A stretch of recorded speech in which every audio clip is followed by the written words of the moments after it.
had an album that was like he was like doing poetry towards like, but it was with music. So you mess around with MCing, Lean? Huh? You mess around with MCing?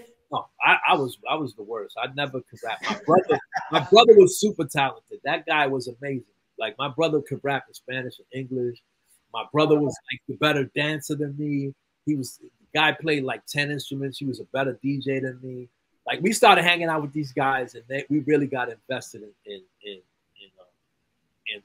kind of all the elements. You know what I'm saying? We started getting more invested. And then I had a girlfriend in Dorchester, so I started going back to visit her, but I would visit my cousin Carlito.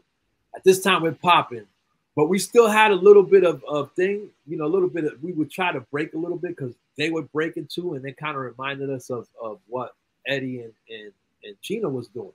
Right. So we started like breaking a little bit on the floor, but we weren't really serious. But with Carlito, so this is like what, 1979 maybe, 1980, like 1978, 1978. Yeah, yeah. We started like really playing around with it. But then, you know, it was like 1979. No, actually, it was like 1980 when we moved to that different neighborhood. Okay, like, word. Moved to that neighborhood was 1980. So it was 1980 when we moved to that neighborhood. We started like, you know, but we were going back and forth. We started practicing more with him.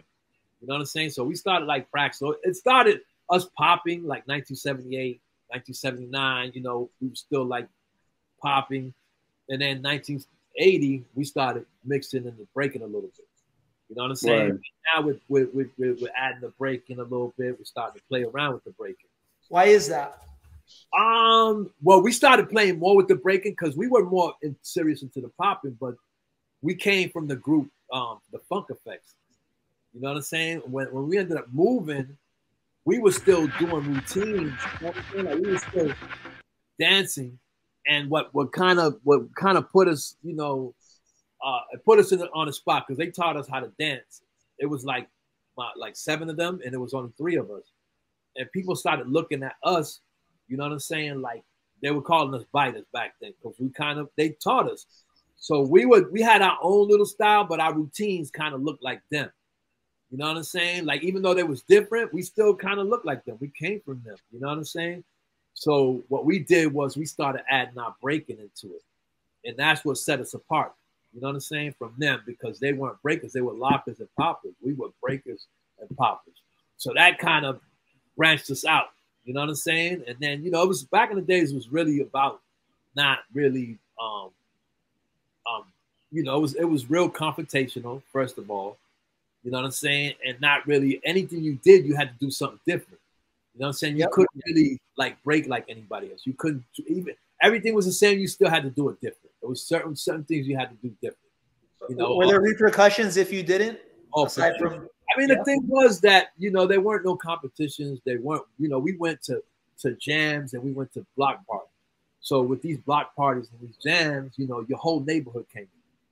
That's what it looks like right here. That's the whole neighborhood. Yeah. Wait, so what year is this right here? This is 1984. Okay, so this is a prime time. This is when like the whole country was doing it. Yeah. So let's talk a little bit more about that. So when you were doing it, it was already like, it was just like predominantly East Coast thing, right? Like New York, predominantly New York, but it was like probably trickling outside. The thing was that we went, all right, let's go back to 2 years after that. So 1981, 1980, we ended up being Float in 1983. Okay, so this is like when Incredibles already established at this point, yeah? So 1982, we started traveling to New York. We ended up connecting with these other guys. So we were the New York Puppeteers.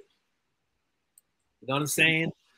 We were all connected with each other, like from like different jams. You know what I'm saying? Like different block parties, 1978 to 1980. We were doing a bunch of things.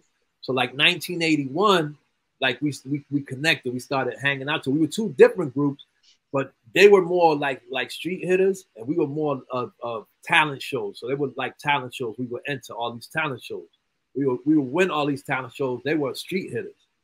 Right. So we started combining, you know, together because one day they seen us. We went to an audition together, and they were like, "Yo, y'all need to come. Y'all should come make money with us." And at first, we were like, "Nah, make money." You know, making money back in the days was like selling drugs. Yeah. You're like, what do you mean by that? We were like, "Nah," and they were like, "Nah, come with us." And then they showed us at this train station, Park Street Station. They started dancing in like 10 minutes. It was like 5 of them. They made like $50 a piece. So, you know, I'm like freaking 12, 13. I'm 13. My brother's like 12.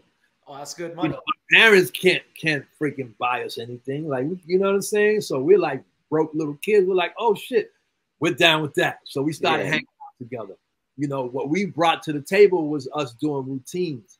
Right. Okay, I see. We would do solos too, but that's what made us get more money. We started getting more money. At the time, you know, 13, 12 years old, we're making like $250 a piece at that age. Yeah. At that time. At that time. We're like, at that time. Hell, dude. You know, we're like young as hell. Like, you know, so now we start going back, you know, to our neighborhood, you know, buying stuff, going to the store, buying sneakers. People are like, yo, what the hell? Yo, this is Shadow Rock and PROFOWON. And this is Jasoul. And you're watching the Gearheads Breakcast. Please like, subscribe, hit the bell at the top for notifications, and follow us on Instagram at Gearheads Breakcast. Peace, y'all. Peace.